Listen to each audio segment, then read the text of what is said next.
yo tengo un espía que se llama Papito, que es un pajarito, es un canario flauta. Me han dicho que tú en la última etapa de éxito en televisión, ¿qué edad debías tener? ¿15?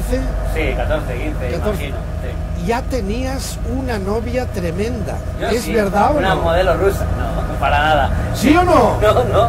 ¿Cómo que no? De verdad, de verdad. Si alguien te lo ha dicho, que ¿Lo ha hecho el Papito? pues que te mande fotos, porque a lo mejor la conozco y me gusta. La verdad es que al tiempo de salir de la tele y pasar en mi época de gloria, estudiando la carrera me fui de Erasmus. Sí. Y en Erasmus conocí a una chica, y esta chica era la sobrina de Carmen Sevilla, y fue mi novia. O sea que al final es cíclico. Sí. Y yo empecé en la tele haciéndole imitaciones a Carmen Sevilla, y luego a su sobrina le hacía también imitaciones. Qué bonito. El niño de la tele y la sobrina del cuponcito.